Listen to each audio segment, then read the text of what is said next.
राधे राधे, श्री राधा कृष्ण बल्लभ की जय। क्या दोस्तों आपका भी मन करता है किसी की गाड़ी मकान देख करके उस जैसा लेने का? तो किसी इस को वीडियो देख को कर जरूर के देखिए। सोचते हैं कि अच्छा मकान और अच्छी गाड़ी होनी चाहिए, तो किसी को मर के देख के फिर हमारी सोच क्यों नहीं काम करती कि हमको भी मरना है, कुछ साथ नहीं जाना है। इसलिए यार अच्छा काम कर लो, दूसरों को सुख पहुंचा लो, नाम जप लो, भगवान का चिंतन कर लो, परलोक बना लो। इस लोक का तो कुछ जाने वाला है नहीं, तो परलोक के विषय में कभी सोचा?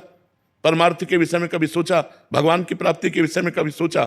हम कह रहे हैं 1 अरब का तुम्हारा मकान हो, लेकिन मरोगे तो ईंट लाद के ले जाओगे क्या? शरीर भी तो नहीं जाएगा।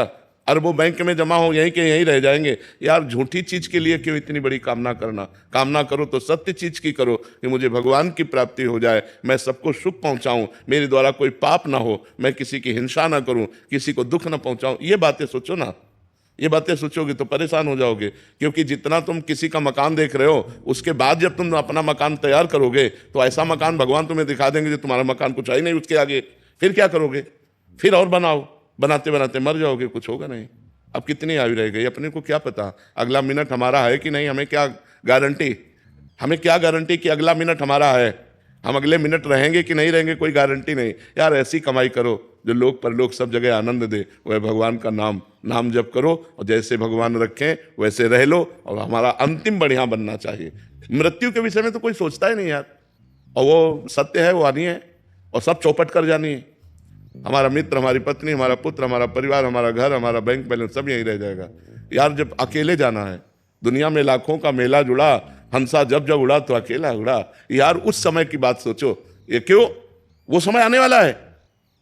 अब कब आने वाला है अपने को पता नहीं। 20 साल, 10 साल, 10 मिनट, 10 सेकंड, कोई पता नहीं यार। इसलिए सोच करो तो अच्छी करो, काहे के ईंट पत्थर वाली सोच करो, है?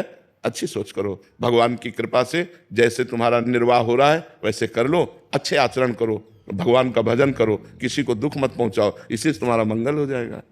मर्जी ईंट पत्थर भी मिल जाएं और भगवान भी मिल जाएं, ऐसा ऐसा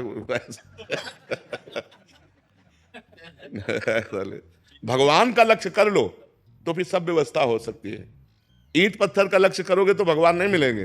भगवान का लक्ष्य कर लो तो ये सब व्यवस्था हो जाएगी। महाराज जी जैसे जाते रास्ते में कोई मकान देख के भाव आता है, ऐसा मेरा भी होता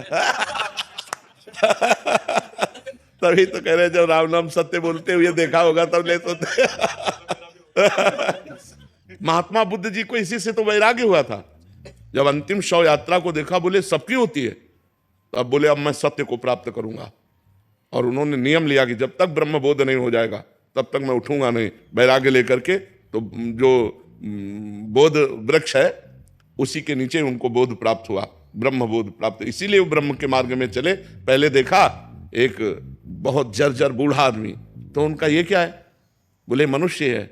बोले ऐसा भी मनुष्य होता है? बोले हर एक मनुष्य ऐसा होता है, वो वृद्धावस्था है, वृद्धावस्था में सबकी जर्जर अवस्था, मेरी भी होगी। बोले हाँ। एक दिन भ्रमण में देखा कि राम नाम सत्य। बोले ये क्या है? बोले मुर्दा है। बोले ये मुर्दा क्या होता है? बोले हर आदमी मरता है। बोले हम भी मरेंगे? बोले हाँ। तो फिर राजपाट, पत्नी, पुत्र, परिवार, ये किस काम आएगा जब मर जाएंगे? इसीलिए वो वैराग्य ले लिया, घर से भाग पड़े और फिर ब्रह्मबोध प्राप्त किया। वो तो भगवान के अवतार कहे गए। तो हम सबको चाहिए कि जैसी परिस्थिति भगवान दिए हैं उसमें हम राजी हो जाएं, और हम चाह करें उत्तम की, जो शरीर छूटने के बाद हमारे काम में आवे। क्योंकि हमारी यात्रा केवल एक शरीर तक तो है नहीं, पता नहीं 84 लाख योनियों में किस किस योनियों में जाना पड़े। तो हम चाह करें भगवान की, पूर्ति सब हो जाएगी। तो चाह ऊंची करो, चाह भगवान से मिलन की करो, तो ये माया अपने आप मिल जाएगी। माया को सब कोई भजे, माधव भजे न कोई। जो एक बार माधव भजे तो माया चेरी होए, माया दासी हो जाती है। हम कृष्ण कृष्ण कह के कृष्ण के लिए चले तो माया पीछे बाधा के रूप में पड़ जाती है। लो रुपया, लो भोग सामग्री लो। और जब हम माया के लिए दौड़ते हैं तो पकड़ में नहीं आती है। इसलिए हम कृष्ण के पीछे दौड़े तो माया हमारे पीछे अपने आप लग जाएगी।